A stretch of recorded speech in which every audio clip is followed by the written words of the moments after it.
Had some already. Today? Eggnog, yeah. You had eggnog today on Monday afternoon at like 3:00? There's no, the best time for eggnog is all the time, as SpongeBob would say. I think that's for striped sweaters, but sure. Nah, I think he meant eggnog, though, deep down. That is gross. You're gross. Welcome back to the Compound Podcast. This is episode 235 of the Compound Podcast presented by Parse Rum, our friends at Parse. When I say Parse, you say Rum Parse. Rum. Good energy. Good energy there. Really good. Zack was fast. Go to Benny's, get your Parse, and tell them the Compound sent you. It's a perfect time of year. Dakota's already had eggnog with Parse today. We don't understand why, but he did it. What? It's always a good time for eggnog. I don't know. I don't understand. I don't see the issue. Yeah, let's put that on a t-shirt. This episode, I'll wear it. As all the episodes will be on Marquee Sports Network. Check us out there. Check us out on YouTube, Jam Baseball. Some things to talk about this week. We're going no guest. Went guest. We're going no guest for the Thanksgiving week. People will probably be listening to this right before Thanksgiving, so happy Thanksgiving to all the listeners. We got the non-tender date. So do you think that the non-tender thing is confusing to the average fan? Real quick, before we do actual talk, give me your favorite dish for Thanksgiving. Go. Ian, whoever's got one, fire it away. Come on, Stuffing. It's a podcast. Of all the Thanksgiving things, stuffing. Whoa, yeah, that's a crazy call. I'm a stuffing guy, too. Whoa. Let's make it a clean sweep. I was going to say my aunt's sausage stuffing. Really good. Wow. I am not a huge stuffing guy. Give me some sweet potato casserole. Sweet potatoes good. Yeah, sweet potatoes good. Okay, back to the non-tender. Sorry. Turkey is overrated, though, I will say. I was going to say, does anyone like turkey? Could not agree more. I said that today to someone. I was like, turkey's fine. Like, I eat it at Thanksgiving, but I'm not like, oh, I can't wait for Thanksgiving because then I get good turkey. I'm like, turkey. Like, yeah, I'll throw it in my mashed potatoes, some gravy on there, but yeah. Listen, I think 1 year we could all just not serve turkey and then it would be done forever. It's just the momentum of turkey. Big Turkey's got a momentum going. We stop it for 1 year. Everyone says we're going to ham this year or going to roast beef or something. So turkey's dead. I saw a tweet, Zach, you'll love this. And it said, like, why don't we just make it steak? Like, why isn't steak just like the tradition? It's like, perfect. I'm in. Yeah. I'm pretty sure we had some sort of steak last year. Pretty sure my dad was like, do we not just want to do turkey? And I was like, yep. Like, let's just go with some good steak. Yeah. My family got rid of the turkey many years ago. We went duck and brisket combo. I mean, it's time out. You can't hide it, man. Time out. Talk about 61 million reasons. Duck. Like you're really throwing it in our face. How much a duck is a superior bird to turkey. It's phenomenal. My mom makes a very nice duck. And little brisket. We've done some other meats in there, but ham brisket much better than the turkey spread. What do you do for your Thanksgiving, Ian? Do you go to your mom's or like do you guys go to Chicago? Like where do you go? Do you rotate? We've mixed it up, but we'll be in Austin. Is your mom coming down? Yeah. Nice. She just got in today, so she'll be here for the week, hanging. And your brother lives in town also, so it's perfect. Yeah. Yeah. So we got the whole Happ side here hanging. What about Julie's family? Not wow. We do Christmas with them. We do Christmas in Chicago, Thanksgiving here, Christmas in Chicago. So we mix them up. See, that's a good move though, because Christmas in like Austin, Texas, but like you go up to Chicago, you get that snow, you get to go downtown. Like, oh, that's sick. Yep. That's nice time of year there. Nice time of year there. Yeah. That's awesome. And it's still 80 degrees here, and you can play golf this week. So positives. Zach's still golfing Black Friday. He don't care. Played 36 on Saturday. Oof. Walked. You're a dog. You're an absolute dog. You still got courses open up here? Come on, man. Come on, Tom. Have some RE2, would you? RE2 is respect, by the way. Should we get into the non-tender conversation? Yes. Mm-hmm. To answer your question, I just don't understand why they don't use like a different verbiage terminology to make it more palatable. Yeah. Oh, this guy was non-tendered. Like, why don't you say like, no, they didn't give him a contract. Just say they released him. Like, it's the same thing. Like, you essentially are releasing someone, right? Like, it's the same thing of like, you release this guy. You did not give him a contract. You let them go into free agency. Yeah. I think, Ian, to answer your initial question, fans are, I would say, at least as a fan, the non-tender deadline is pretty confusing, and the whole arbitration, tender, renewable contracts, you get real deep into like player association stuff that like most fans don't have the understanding of. Yeah, I mean, me and Zach have been in pro ball for, Ian has a better understanding, PA rep, smart guy, but me and Zach might know more than me, but was in pro ball for 6-7 years, and I still have no clue. Like, okay, like this random day, they just have to decide if they're going to give someone a contract or not. That's all I know. Those days were always kind of on my radar just in the past few years. Just like there has to be like 40-man set. Like those dates are, I don't know when the specific dates are, but I know that they kind of roll around before Thanksgiving, and it's like, all right, like kind of be prepared just for a shuffle in the baseball world. What a tough time too. Like the week before Thanksgiving, brother. It's like, we could probably find a better day for that. Maybe the week after Thanksgiving, at least. I don't know. Seriously, I think all the terminology is to the fan is pretty confusing. Like designated for assignment, DFA. Waivers, waiver claims. It's all pretty confusing, but let's just tackle today. Let's tackle non-tenders. Still one thing at a time. You're our expert, so we're relying a lot on you here. There's a date set for all 30 teams. It's a non-tender date. So basically, if you are arbitration eligible, the team has to declare if they are going to tender you a contract, if they're going to give you a contract, or if they are not going to give you a contract.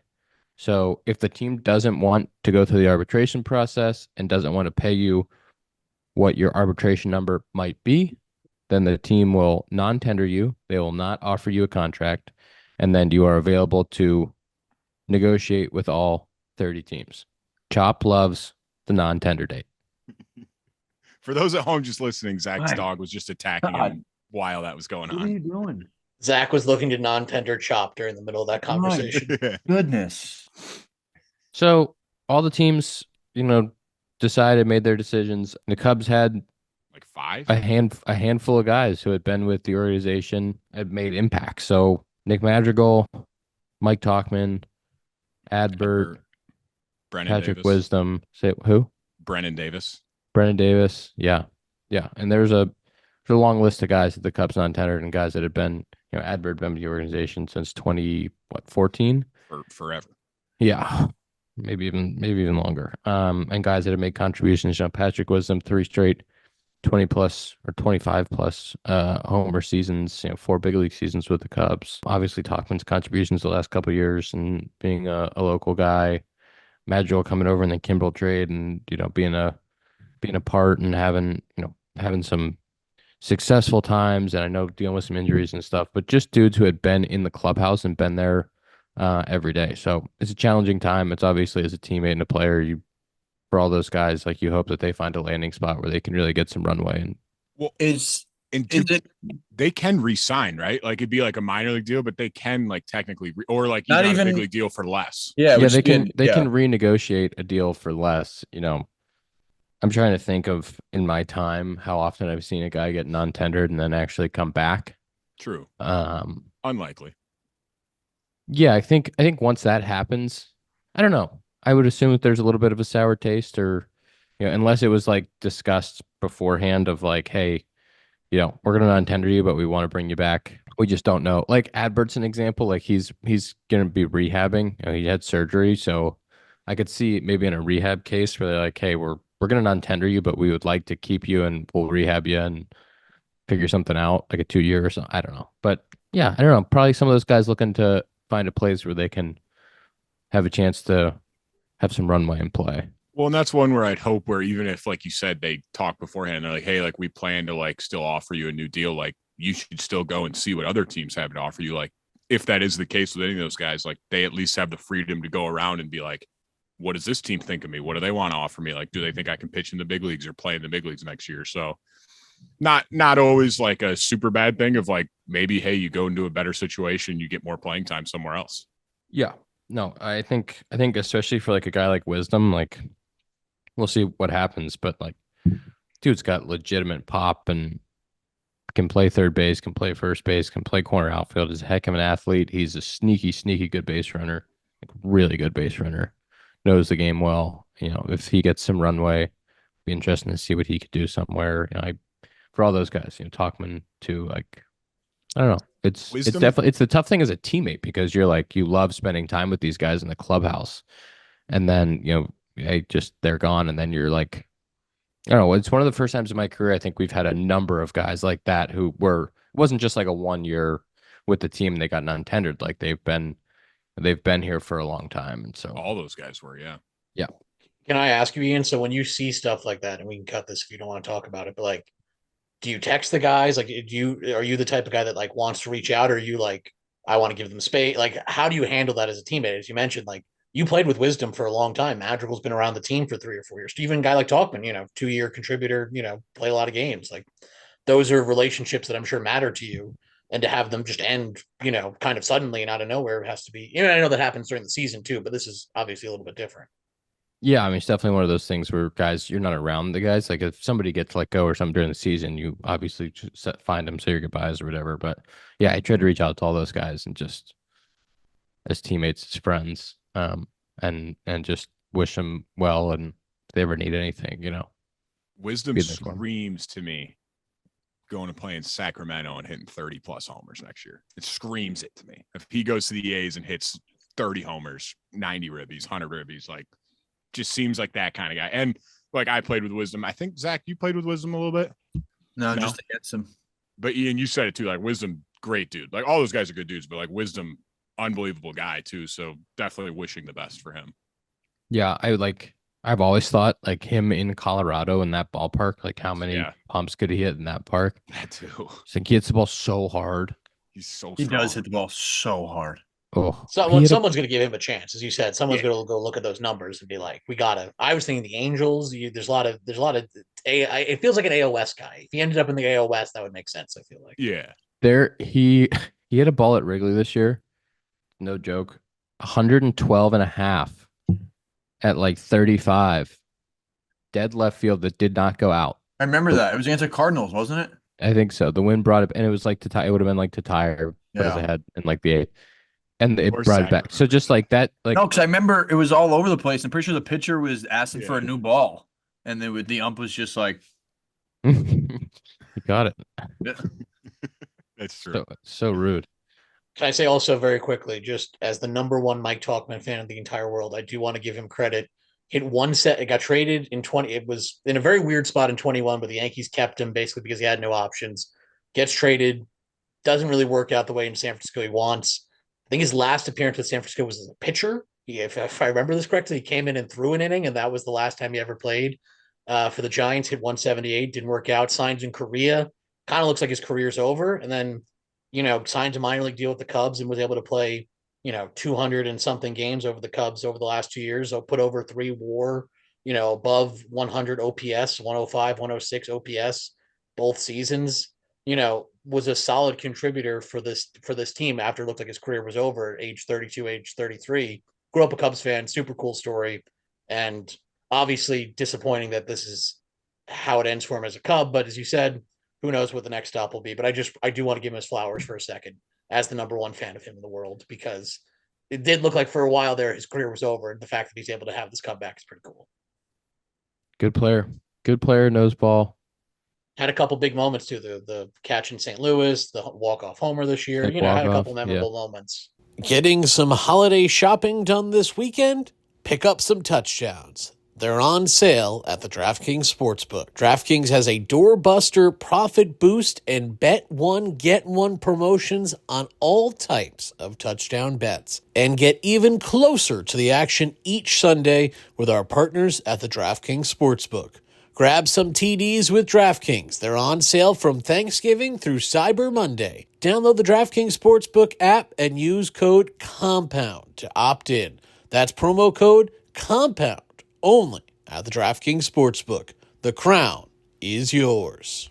Can I ask if there's any other, before I get into a couple of these signings, are there any other non-tender related across the league, like surprises? Did anybody see anything? I can say that I have not seen, like, oh, I can't believe they non-tendered that guy.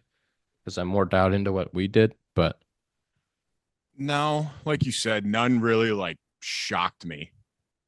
The Brennan Davis one kind of surprised me a little bit with the Cubs just because he is young and was like a big prospect for a long time. And I played with Brennan for a while, but just couldn't stay healthy. And he's someone, again, like if he can get healthy and like get into a good org, that'll give him a chance. And like, again, the biggest thing for him is his health. Like the talent's there. It's just like if he can stay healthy, he's got a shot to be a long-term big leaguer. So hoping that he can just find a way to stay healthy. maybe a little bit surprising, the Rockies. I'm going through here. I'm on trade rumors. The Rockies, Cal Quantrill, who had a pretty good year, and Brennan Rodgers, who was the 2015 third overall pick, I want to say. So he made 29 starts, 148 innings. He had a 4.98. It's hard to look at core stats. Elevated for sure. Yeah, but if you look at his, he had some shoulder issues and struggled in 23 in Cleveland. But before that in Cleveland, he had a 3.38, he had a 2.89 the two prior years in Cleveland. So I got two guys that I was surprised. Colin Poche with the I was Rays. just going to say him. Good call, Tom. His ball really rises. had a really great year last year. This year was a little bit injury plagued and didn't have quite the same numbers, but still an ERA below 4 and is a reliever that's had a lot of success at the major league level. And then Austin Hayes as well. Big trade. And that's one that's like sometimes you get traded at the deadline. That's what happens. You end up on a new team, doesn't go that well. They don't have as much loyalty to you. And then you end up getting non-tendered. But he was an all-star last year. So and it looked like a big part of that Orioles project. Now interesting to see where he ends up. But those are the two that surprised me. I agree. The Poche one, like, just been a solid reliever his whole career. Like he's someone that's going to find a new home and he's going to throw a lot of innings for someone out of the bullpen next year. The Hayes one was weird. It didn't shock me just because like the Phillies traded for him and I feel like he didn't really play once they traded for him. Like it was a big trade, like you said, to get him. And then like he just never really clicked in the lineup. So that was the only reason it didn't shock me is they didn't seem all that committed to even like making it work with him. I'll give you a couple more names that are out there, which would be interesting. Kyle Finnegan, the closer for the Nats. Yeah.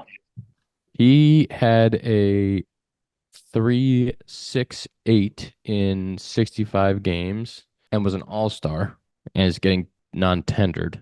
That doesn't make a ton of sense to me.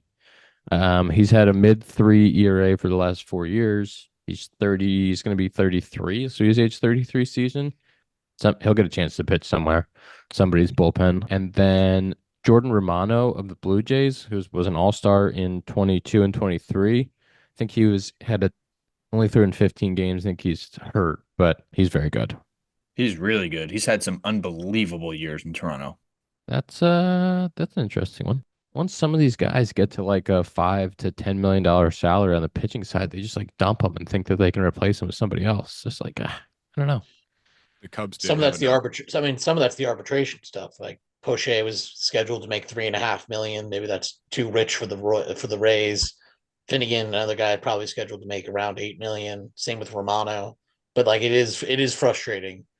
I'm curious, Ian. I know you're a players union, so obviously this is a tricky tightrope for you to walk. But the current system doesn't allow guys to hit free agency until most of the time in their 30s. It's a difficult system to adjust, and I know you guys are always working on it. But how do you feel like the system is working right now? Do you feel like it's working the way it should be? Yeah, I think the system lets guys try in the arbitration system, try to get closer to their fair value. It definitely works better for the more successful players. I think that's something that we're seeing more and more as the way teams operate, that kind of those salaries that I'm talking about, the relievers or the position players in that 3, 4, 5, and then you start getting up to the 6 to 10, like that window of player is the one that kind of gets hurt in the system because they're on that fringe of value where they're very good players, they're big league caliber, they're going to be on a team, but teams think that they can replace them with a league minimum or younger player, or that they can, if they just non-tender a guy, they can find a replacement for slightly less and want to save money. So that is a problem with the system, that guys in that kind of window aren't, because it's like, that's life-changing money. It's life-changing money for dudes once they get to the first, second, third year of ARB. Like, it's a huge difference. That's what you work, you get drafted. It might be, 3, 4, 5, 6 years before or more before you get to that point where you can finally make that money. You're talking about all these relievers who are 31, 32 years old, and they're finally getting to a point where they can make, millions of dollars. And in our system, like, that's, you work your whole life to be able to have a couple of those years. And that's kind of what, you live off for the rest of your life. So yeah, I think that part of the system is unfortunate when guys that should be taking home a few $1,000,000 to play the game kind of get bounced out of the system and then have to sign a free agent deal. So I think it is working better for the higher end of player, which is interesting. The one other thing I would ask you about is the 6 years of time, and also the fact that you have to accrue service time, right? I mean, that's very unique to baseball. As far as I know, that's not really part of the other sports systems. And 6 years, I get that major league teams feel like because they spend so much in the minor leagues and it takes so long for guys to develop. But Christian Walker's 34, was drafted in 2012, and is just becoming a free agent for the first time. Now, obviously, part of that's a lot of different factors in that, but he made his major league debut 10 years ago. I mean, the length that these teams have control over guys is also, like, to me, at least as an outsider, like, one of the key issues. And I know that's something I'm sure you guys are working on, but that's obviously the way it's been for so long. It's hard to change. Yeah, it's also not Christian Walker's fault that he was drafted and then blocked by Chris Davis and then traded to the Diamondbacks and blocked by Paul Goldschmidt and then finally got to play, It's just like it's a luxury for an organization to have, for somebody like him just waiting. He's just waiting in two different organizations. But yeah, I think that you're right. The time and, like, the fact that guys are coming up younger and that careers are shorter, it wasn't a problem when guys were still getting paid at 33, 34 years old to play until they were 38, 40. But there's no Julio Francos walking around the game anymore. Guys aren't playing until they're 38, 39, 40, not because guys don't want to, but because that's not how teams are operating. So that's definitely an issue that I think everybody would like to see. And I think that GMs would agree with this, that they would be happy to pay players for their production at a younger age. But that's something that I don't think Major League Baseball right now is willing to do. That would have to be a complete overhaul to the system. And so I think everybody wants to pay players for those valuable years. And the teams on the reverse end, they don't want to get stuck with the contract where they're paying a guy when he's 38 years old and not producing the same way that he was. So it's a larger conversation about how the system changes. And I don't think that anybody has the perfect answer for it, but it is a little bit nuts that, it takes 7, 8 years from when a guy debuts until he's free to get choose where he wants to play. And I think that's the difference between kind of the basketball system where, guys are 4 or 5 years and then they're both back the out NFL there. and basketball is generally like 4 to 5. First rounders think the NFL get 5 years. Basketball, it's 4 years. And then even then, like, in basketball, there's restricted free agency. So, like, even after those 4 years, a lot of times those next 3 years, the guys will stay with the original team because they'll match the contract or whatever. But there's more flexibility. I guess in a case like Christian Walker, you think about, what if he had, instead of having to accrue service time to get out of that jail or whatever, out of the block jail, he was just on a 4-year contract, and then he was up and he could have signed as a free agent and could have proved it somewhere else, 5 years ago. That seems like it would have been a more fair system, but that's obviously not the system we have. Yeah, not the system we have. And because those guys come up so quickly from when they get drafted in other sports, and they have, the NFL doesn't have as much guaranteed pay, far less guaranteed pay than what we have. Basketball has the cap system where there is the highest end.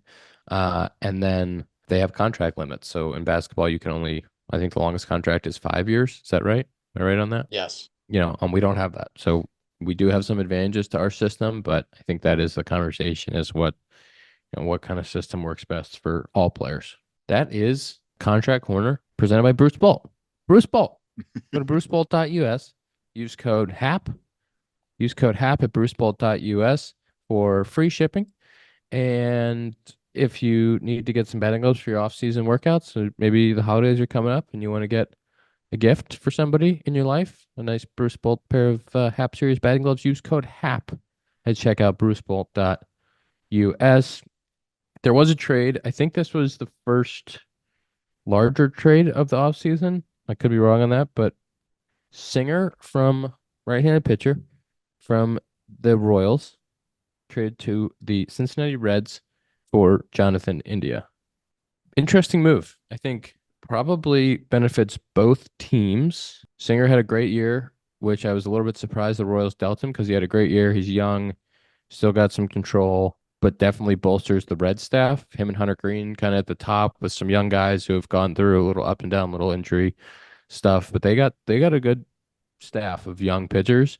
And then India, who was rookie of the year, dealt with some injury stuff the last couple years, but very good player, has the opportunity to kind of play, probably going to play second base next to Bobby with Junior. Oh, yeah, because they didn't really have a second baseman. Oh, wasn't I think Massey and it was Massey a lot, yeah. Like Frazier too would kind Yeah. of that role, right? Yeah. Dude, India, I've always really enjoyed watching India play, or even when he's in the dugout. Like, he is somebody who's kind of always on the top step, just always any clip, especially for an org that it seems like, they were close for a bit, and then, it just looks like he was kind of somebody who just wanted to win so bad. And didn't he win Rookie of the Year? Yeah, Rookie of the Year in 21. Yeah. Go ahead. No, I was just gonna say, and like from guys that I know that have played with him, and like that was truly their description of it. It's like, bro, this guy is just a gamer and just wants to win so bad. Well, that's why I thought it was weird. He was like the topic of trade discussions like the last 2-3 years. I feel like he won Rookie of the Year, and then they're like, oh, like we're looking to trade Jonathan India, and I'm like, what? Like, he's a young, very talented player. Like, they've seemed like they wanted to get rid of him for a while now, and like career 253. Hits 15 to 20 homers a year, like 50, 60 ribbies, 28 doubles this past year. Like, just a solid player. And like Zach said, like, just someone that seems like a good dude to have in the clubhouse, and he'll fit well, I feel like, in that lineup. And then the Singer part of it, like, I feel like the Royals are like, all right, we have like our, like, Walker had a great year. And why am I blanking on his name? Their ace. Royals ace. Lefty, Reagan's, yes. Reagan's, like, that's what I'm saying. Like, they were like, all right, like, Singer's been good. He's been solid, like a 3.7 this past year. But I think they're like, all right, our lineup needs a little bit of help if this gets the deal done. Like, I kind of see, like you said, Ian, it benefits both sides at the end of the day. You like to see a deal that it feels like both sides got something to make their team better. I feel like a lot of times there's these deals where it's the only way that teams are making a trade is if it's like 25 prospects for one, like, really good big league player, because that's how the trades go now. Everybody wants to make sure that they win the deal. But to say, like, no, here's a really good big league player, and here's another really good big league player, and one of them is going to make our team better, one of them is going to make your team better. That I like to see those trades. For sure. I like them a lot. I feel like they don't happen much in baseball, like you said. Like, that's more like other sport. Like, maybe in basketball you'll see it a little bit, but in baseball, like you said, it's typically like you trade 7 top prospects for 1 star, and one team's like, oh, we're full rebuild, and the other team's like, oh, we're going for it. And this is like a move that's like, hey, we both want to be contenders next year. Yeah, and then most teams, instead of just making the trade, it's like, well, we're just going to keep this guy forever, and then we'll non-tender him. But instead of trading him, we'll just keep him forever, and then we'll non-tender him. It's like, well, can't we just put him in 20 trade rumors, though? We're going to talk about trading him for the next 3 years. We're not going to do it. Yeah, we're not going to do it, but we're going to think about it. Yeah. Also, I'm looking at the Royals a little bit here. So India has predominantly hit leadoff for the Reds. So that first year, one Rookie of the Year, he was hitting leadoff every day. Second year, he had some injury stuff, and then he was kind of bouncing around the order. But he returned to the leadoff spot this year with a 350 plus, 350 something on base, which is fantastic. And I'm looking at the Royals lineup. I don't think they had a consistent leadoff guy. Tommy Pham was doing it late in the year. I know they were kind of bouncing guys up and down into that spot, but it was pretty consistent that Bobby Witt was hitting 2, Salvador Perez was hitting 3, and then Vinny Pasquantino, when he was healthy, was hitting 4. So kind of they had that kind of 2, 3, 4, 5 was pretty cemented, and the leadoff spot wasn't really. So if you have somebody getting on in front of Bobby Witt, I think that's a good spot for them. That's all you need, because he's gonna drive him in. He's gonna hit a double, triple homer. Like that's perfect. Yeah, good deal. I like that deal. High on it. It's a fun trade. Fun little trade we got. The offseason started. Dakota, you said you had a few things for us. Well, you took one of them. I Okay. had eight, but 4 are really one big one. Can't wait to see how that turns out. All right, we'll start with the 4-for-1 deal. It's a little package deal here. It starts with friends of the pod. I'm not going to say we make Cy Young award winners here, but Tariq Skubal and Chris Sale both won the Cy Young, both friends of the pod. Oops, our bad. I'll just say this: if you want to win the Cy Young Award in 2025, you should just at least consider coming on the Compound Podcast. We're batting 1,000 this year on Cy Young winners. Like, what do you? Sorry about it. Good point. Congrats to those guys. Those guests. Not going to say Zach's, the rainmaker, but here we are. Hey, it's a team effort. They both won the Triple Crown. Yes. I also thought it was cool to see in the AL Class A getting third. Like anytime a reliever's that high up there, I don't know. I find that interesting. That was cool. And it was like well-deserved after the season he had. So that was sick. Yeah, he might have been. Yeah, I know they don't vote on playoff stuff, but like if he had been absolutely locked down for them in the playoffs too, might have squeaked out a couple more votes there. Yeah, I do have one gripe with the Cy Young voting.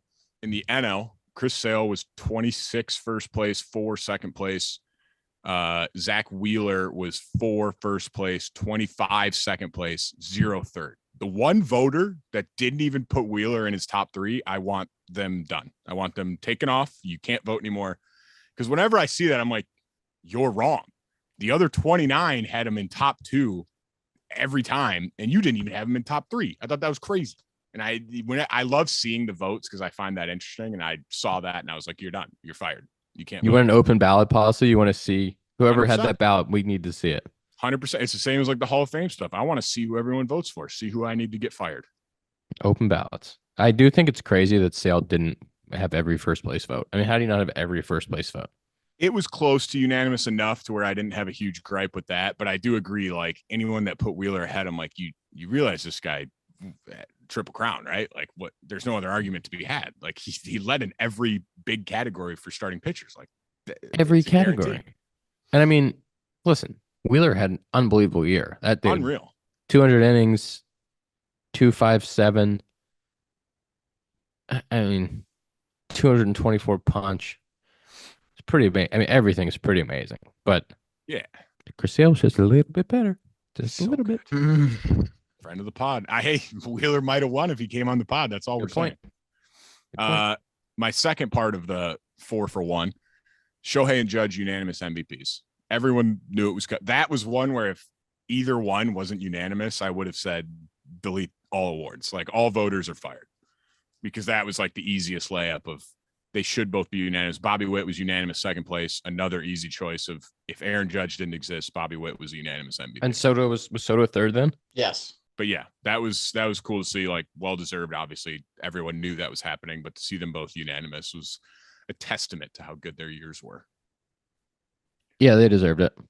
They deserved it. Pretty crazy. Pretty crazy. Just gonna say that the Angels had Trout and Ohtani same time. Just a couple of guys, a couple of MVP guys. Always coming back to Mike Trout. Mike Trout, don't forget about him. 2025 AL MVP, Mike Trout. Part 3 of my 4-for-1. You see why these are 4-for-1 because they're all award oriented. Luis Heel and Paul Skeens Rookie of the Year. The Skeens one was expected, absolutely. The Heel one, Tom's gonna hate me, but I thought Colton Cowser should have got it. I thought Cowser had a better overall. And the Skeens one I agree with, but Jackson Merrill deserved some sort of an award for the year he had. That was just a tough case of like Skeens was out of this world good to where like he didn't really have a chance, but I could have seen Cowser or Jackson Merrill winning and I wouldn't have had that big of a problem with either one. I think that's fair. Can I give you my gripe? Yes, of course. Always. My gripe is that Shota didn't get. He got more Cy Young votes than he did Rookie of the Year votes. I mean, what are we doing? Yeah. How's that possible? I think he had 7 Cy Young votes and 6 Rookie of the Year votes. I could be mistaken on that, but that's what I'm struggling to understand. The dude threw. I mean, his numbers were crazy. He made all of his starts. Did he really? Yeah, he didn't miss a start. He didn't make his last start of the year because we were out of it. Right. But they protected him a little bit, and they gave him some long leeway after the All-Star break because in Japan they're throwing once a week, every 6 days. So they wanted to make sure they protected him a little bit his first year in the big leagues with our schedule. So, but regardless, he made 29 starts with a 2.91 through 173 innings.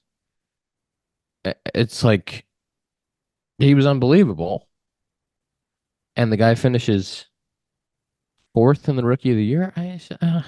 He finished 5th in the Cy Young, so it does seem a little peculiar, the voting. But I mean, I guess voters didn't really care because everyone knew Skeens was going to run away with the award.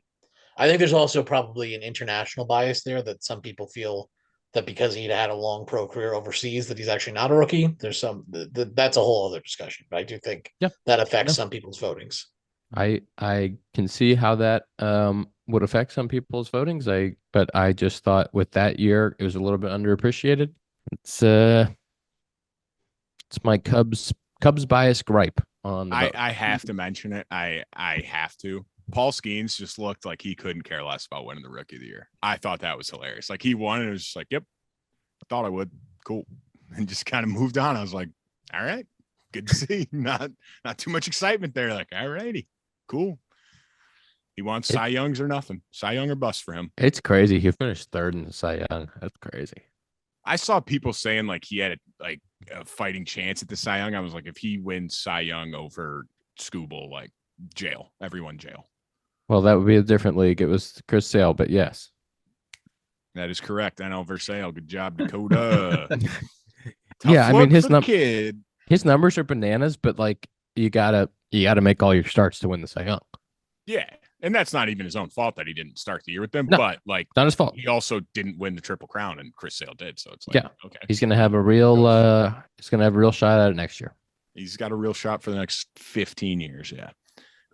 Last one I had in the 4 for 1 was Pat Murphy and Stephen Vogt winning Managers of the Year. Kind of who I expected to win them, I'd say. Like no real shocker there, in my opinion. Your rookie thoughts? Managers, couple of rookie managers. Vogt was Murphy one? I know Vogt was. Yeah, Murphy was. He took over for Councils. That's right. I feel like that always helps your case of like, hey, you just walked into this team and made the playoffs with them, 1 year division with them. Like that helps that looks pretty good. I thought, honestly, sounds weird. The two of the teams that fired me, I thought Mendoza had a chance, and then I also thought AJ had a chance as well. Good point. Could be a little bit different with the Mets just based off of their roster, but I mean, they did have to do a complete 180 turn on their year. And then obviously the Tiger roster with, I think everybody, especially when Javi went down, was on a rookie deal. Like there was no veteran. They traded at the deadline. I thought I wouldn't have been surprised if he won it.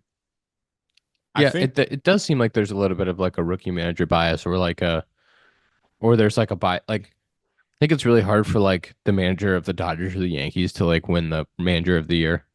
That's what I was going to say. Like Dave Roberts getting 3 third-place votes. Like, yes, he had the best roster in the league, so it's pretty tough to be like, hey, you did what you were supposed to. So it's kind of like it kind of goes to the unexpected team more than like the best team, which I'd kind of like to see more than just like best. Like Heisman is typically the best player on the best team. Like this is like, hey, who did more with less? And like Pat Murphy and Stephen Vogt did a good job of that. Yeah, it's also like I don't think the Dodgers obviously were supposed to do what they did, and they had this amazing lineup, and they can weather the storms. But like, they had a ton of pitching injuries. Like their whole staff got hurt, and like they did do a very good job of navigating through that. For sure. And some credit should be given to that. This is another one where voting is kind of just funny to me. Of like, for the AL, and this is no knock on these managers at all, but like Rocco Baldelli and Alex Cora got a third place vote. And I'm like, you didn't even make the playoffs. Like Twins, you were supposed to win the Central. You didn't even win the Central. What do you mean? I was going to bring up Rocco Baldelli, who nice guy, got to meet him. Yeah. I'm sure a good manager, but like the Twins had a historic collapse. Like, and he only got one vote, so it's like I guess one voter. But how did they even get one? Yeah, but like, yeah, they were. I mean, they were like leading that. If you talk about why AJ Hinch's case, it should be the exact opposite case against Rocco Baldelli. They literally, the exact opposite.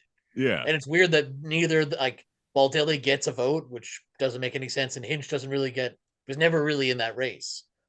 And then another funny one in the NL. Again, we're not knocking these managers. Just kind of funny seeing the votes of like Rob Thompson got one vote and it was a first place vote. I'm like, wait a second, this guy got no other votes, but this one person said he's the best manager. And then Oliver Marmol, kind of similar to the AL of like your team didn't make the playoffs. Like you kind of underperformed. Why are they getting votes? Like it's just kind of interesting to me to see who gets votes and who doesn't sometimes. It does not make a ton of sense. But that was my 4 for 1. It was the awards. It was my 4 for 1.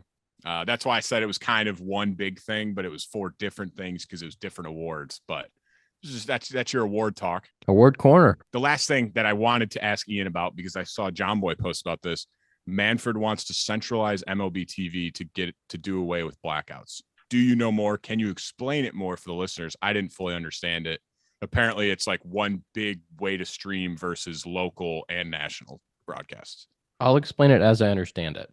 Okay. Right now, because there's all these different TV contracts with cable providers from all of these different teams. So each local team, the Cubs with Marquee, Red Sox with Nesson, Yankees with Yes, all of these local teams have a contract that is local. That money goes directly to the team. So if I'm the Dodgers and I have an unbelievable deal with whatever it is, LA Sportsnet or whatever their West Coast deal is, they make a ton of money. They signed that deal like 10 years ago and locked in a crazy number. And cable subscriptions obviously have gone way down as teams try to renew.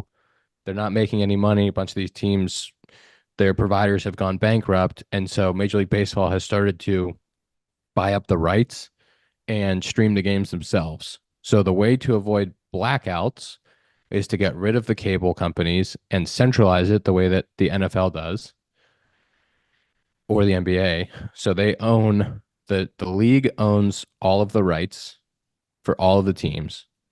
They sell a national package to a Fox, ESPN, TNT, Apple TV, Amazon. They sell like individual national packages to each of these different groups, and then they would stream the rest of the games themselves, and then you would just pay for like an MLB TV package to watch either all the teams or just your team, and there would be a price point for that, and that would not be blacked out at all. So it sounds like a better solution. The hard part is getting all the rights from all the teams, because I feel like the tough one's the big teams, right? Like you named, yes, like Red Sox, Yankees, Cubs, like yes, they have their providers. They've had Marquee's newer, but like Yes and Nesson have been there forever, I feel like. Yeah, and those teams make, obviously the big market teams make a ton of money off their local TV rights. So to get the larger teams to give the money back or to sell or to give their rights to Major League Baseball, I think is the challenge. Getting rid of blackouts would be great for the game. That's my take on it. Blackouts are no good, no bueno. I know we have it in Chicago. We've talked about this before. Ian, you've talked about it all the time with your mom. Yeah. If she tries to watch somewhere. Yeah, my mom in Columbus, if she tries to watch us in Cincinnati or Pittsburgh, she can't watch the games. So she has to drive 3 hours, an hour and a half to Cincy or 3 hours to Pittsburgh to buy a ticket to watch the baseball game, or she can't watch it, which makes a lot of sense. She's not buying a ticket. You're leaving her tickets, but not the point. Sorry, continue. Not the point. But in Chicago, we have this problem. We have fans in Iowa who our AAA teams in Iowa. We got fans in Des Moines. Plenty of fans all over the Midwest, but Iowa's blacked out from Chicago. It's Michigan, like 8 hours away, by the way. It's not even close. Not close. Michigan, Wisconsin, Indiana, like they're all blacked out from watching Cubs games, which it doesn't make any sense. So if you don't have cable, you can't, and you buy MLB TV, you can't watch the game. It's like, but then why are we doing it? It doesn't make any sense. So you can only watch the team when they're far enough away from you, or they're not in the market. that the TV rights impact, it's a problem. It's not good for the game. The example is the Cubs or the Braves, who both gave their games away for free forever with WGN and with TBS. The market, the fan bases for those teams are massive because anybody, us as kids growing up, were in all the different places we grew up, we could flip on WGN at 1 o'clock on a Friday and the Cubs would be on. So, giving the game away for free or making the game more accessible to the next generation, I think is very important. And I'm hoping that at some point they figure out how to do that and make it more accessible to watch baseball. I think that, like you said, overall view, like this sounds like a good thing because baseball is kind of falling off in viewership and all of that over the past couple of years. And this just seems like a good way to at least make it accessible to those that want to watch, because what's crazy to me for all sports is like, if you want to watch a sport, you have to be like in the correct area to be able to watch your team. And that just shouldn't be the case. Especially for baseball, like you said, where like you want to keep the fans engaged. And they're like, if I'm in Iowa and I can't watch the Cubs, like what, like, how am I, what am I supposed to do here? Like that's crazy. And for football, you just have to get Red Zone, right? Like if you get Red Zone, you can watch anything. Well, you can watch like the Red Zone channel. You have to buy the package. You have to buy, a Sunday ticket. Yeah. If you want to watch. But I still think you might be able, I think you might be blacked out for those. Yes, I believe you're still blacked out. Like if I bought whatever it may be, if I bought like the NBA package, I don't think I could watch the Detroit Pistons in my house, like streaming. Like I'd have to watch it on their channel. Yeah, that's a problem. Yeah, I think Major League Baseball could fix it, and I think they have to own all the rights, but I think they could fix it, and if they can fix it, it would be huge. For the game, because it's 2024. It's about to be 2025. You shouldn't be blacked out of watching your sports team that you want to watch and you're willing to pay for. You should be able to watch it. 100%. Todd, real quick. Let's touch on the Angels. The Angels, no team has been active. No team. The Angels have been very active. Kikuchi, Soler, d'Arnaud, Kevin Newman, and Kyle Hendricks. They've signed all of those guys. Very interesting. Very interesting. We'll see how that goes, but I appreciate them being active early. That's what that's what I like to see is if you're a fan of a team, it's really all you can ask. It's like your team's making moves. They're trying to get better. Like they're trying to win games. They're not just out there. Oh, like we'll see how these prospects pan out. It's like, no, like we're actually going to give it a go while developing our younger guys at the same time. Like that's cool to see from a team that struggled in years past and still has Ian's favorite player on their team. One of the best players in baseball, Mike Trout. And I think that we should all appreciate the fact that some of these guys, a Kyle Hendricks, a d'Arnaud, are very good to help develop their younger players that they're 100%. Trying to bring along. So you got some young pitchers on that Angel staff. Kyle's a great guy to be around, to learn from. Kikuchi obviously has proven that he can do it. d'Arnaud, that young catcher that they have, Logan, I don't want to mess up his last name. Ohapi, d'Arnaud. For him to get to learn like game calling and some of the stuff that d'Arnaud's, been around forever, done a great job in Atlanta. Zack can speak to that. Like, I think that's awesome move for them to bring him in.